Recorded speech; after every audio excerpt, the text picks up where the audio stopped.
Habari yako? Salama. Ujambo? Jambo. Karibu sana, pole na safari. Afisa, habari yako? Salama, asalamu alaykum. Wa alaykum salaam, ujambo? Jambo, shikamoo. Marhaba, nikupokee bwana.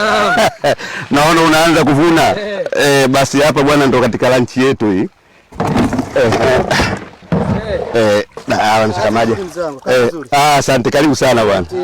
Karibuni, hapa ndo ofisini kwetu. Mimi kwa majina naitwa Sheikh Waziri Selemani Mpogo, ni mkurugenzi wa kampuni ya Mpogo Ocean Ranch Limited inaojishughulisha na kufuga hawa jongoo bahari. Hii shughuli nimeanza toka mwaka 2023. 2023. Na unafuga kwa kutumia mfumo gani?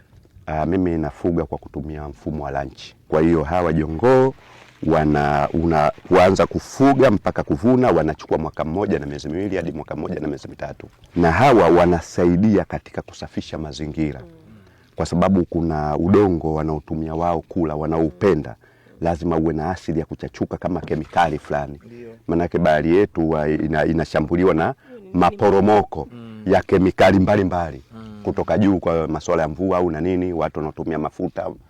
Sasa hawa baada ile ardhi ikiwa inaleta athari ya kuchachuka, ndio wanapenda kutumia ule udongo. Wakisha kutumia ule udongo, wakichuja ndani ya tumbo lao, wakitoa tena unapatikana udongo safi. Unakuwa mbolea, unakuwa hata chakula tena cha viumbe wengine wadogo wadogo.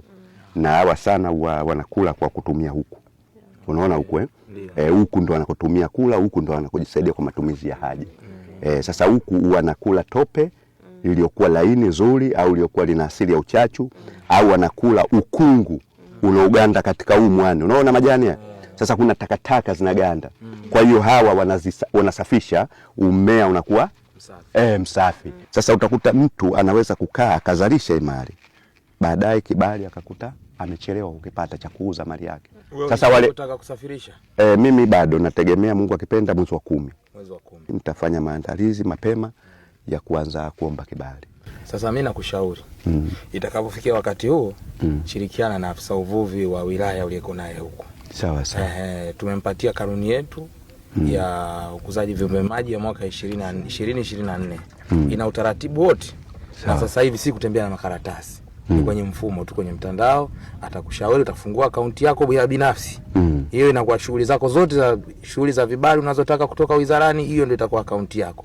Kwa hiyo utaweka kule nyaraka zinazotakiwa, anatuma. Sawa sawa. Wapo maafisa ambao wako kwenye kituo cha Dar es Salaam pale. Wao watapokea zile nyaraka zako, alafu wakijiridhisha kwamba zimekamilika, wanatuma kwa mkurugenzi anatoa kibali. Sawa sawa. Nitashukuru sana. Kwa sababu watu wanazungumza tu habari za mitaani, kibali unakuwa upati, kibali kina urasimu mkubwa. Lakini mimi naamini wazi kwamba serikali imeweza kutushawishi, imeweza kutuamini, kutupa vibali vya kufuga. Kibali cha kuuza hicho kitu hakiwezekani kutuzuia, serikali lazima itakuwa imetupa, na naamini tutapata ushirikiano mkubwa kutoka serikalini. Tunakukaribisha. Na mimi natoa wito kwa watu wote wanaopata maelezo mitaani, wanaogopa kuingia katika masuala ya ufugaji jongoo, wasiogope.